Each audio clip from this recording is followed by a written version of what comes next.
Bells ring out at St. Agnes Cathedral in Rockville Center. Quite the distance from Vatican City, where 115 cardinals will soon choose a new pope. Arthur Arcerno has attended Mass here for nearly 60 years. His vision for the new papacy includes financial reform. There should be an accounting of how it's being done. For others, it's more about the Pope's influence on global peace and church reform. I think the position is well respected, and he would have a voice. I would say they have to address certain matters, with the scandals of priests. But before change is even a conversation, the new Holy See must be chosen behind the locked doors of the Sistine Chapel. The Cardinals will meet there Tuesday for the first vote. Black smoke from the chapel indicates no decision. White smoke means a new pope. What goes on behind those closed doors? Well, it's a simple question. Who's going to be the next pope? Michael Hontout is a professor of theology who says what's not so simple are the underlying qualities needed to take the Roman Catholic Church forward. The faith has to be shown to be relevant and real. That means managing global change, expanding technology, and connectivity in emerging nations. There really is a challenge, though, because the faith seems old-fashioned or out of date for many. And for that, you need somebody who is not just a fresh face, but, can really engage people.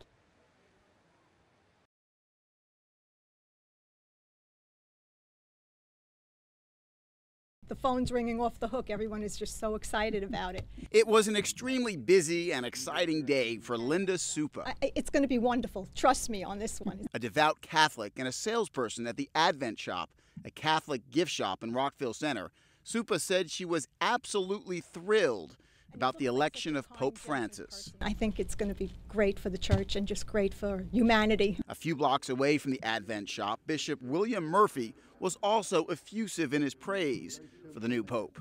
Spends a lot of time with the poor, a lot of time with priests.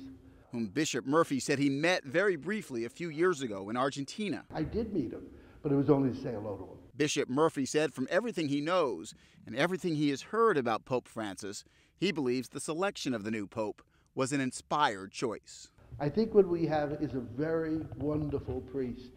Was a very holy man. But it wasn't all praise today for Pope Francis. The 76-year-old pope is only 2 years younger than Pope Benedict was when he was elected back in 2005. And some Catholics I spoke to today said given the rigors of the job, a younger man may have been a better choice. I was hoping a little bit younger, but let's see how this works out and go for the new pope.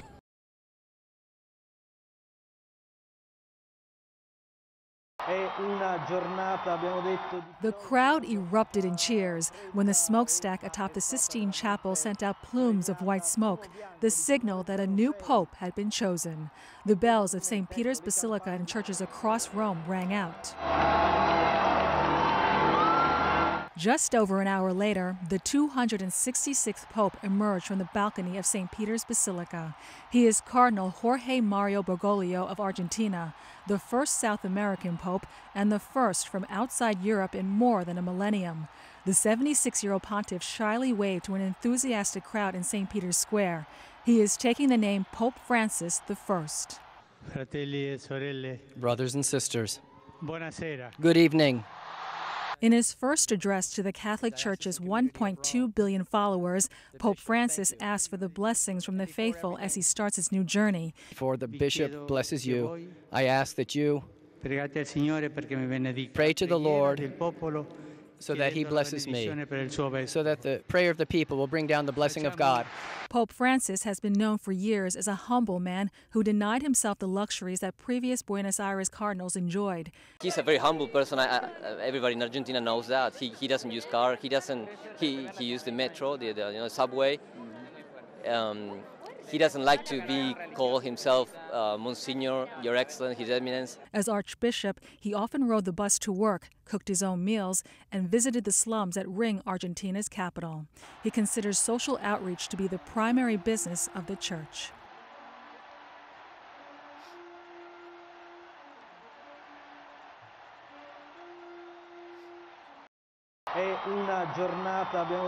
To a chorus of cheers, the man formerly known as Cardinal Jorge Mario Bergoglio of Argentina emerged on the Vatican balcony as the new spiritual leader of the Catholic Church's 1.2 billion worshippers.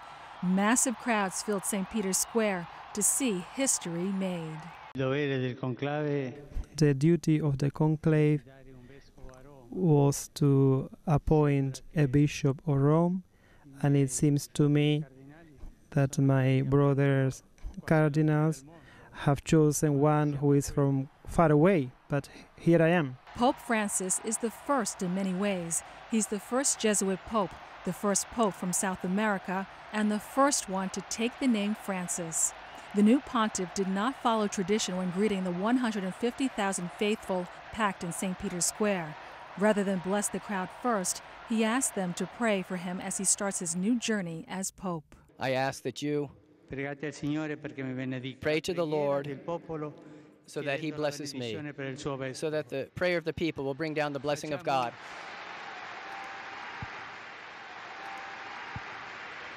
Let's have a moment of silence. Let's make this prayer in silence of your prayer for me. Una fiesta que seguramente va a seguir recibiendo gente. Hay gente muy emocionada, señora, me decía. Mira, ayer lloré, hoy surgí.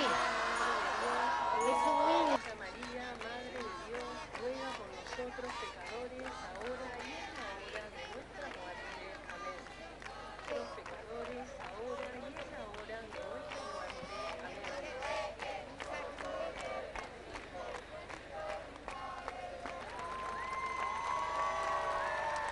Claro, la alegría, vos fíjate lo que es esto, cada vez te cuesta mucho más moverte por las calles que rodean a la Catedral Metropolitana. So the election of a Latin American Pope is a shot in the arm, is a boost of energy, is a strong affirmation for this important reality that we have.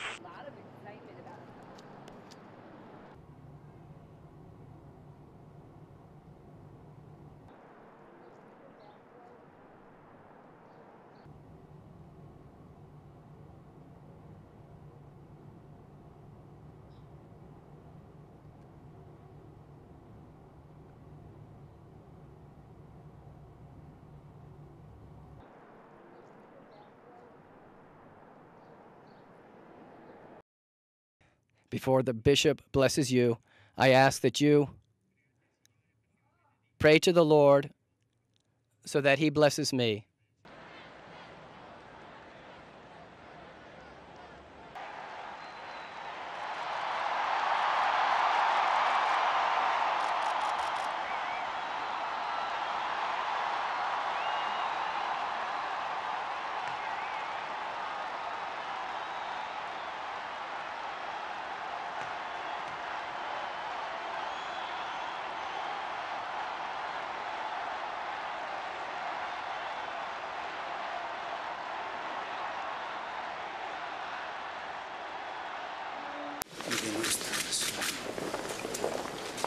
De la Asociación de los Laicos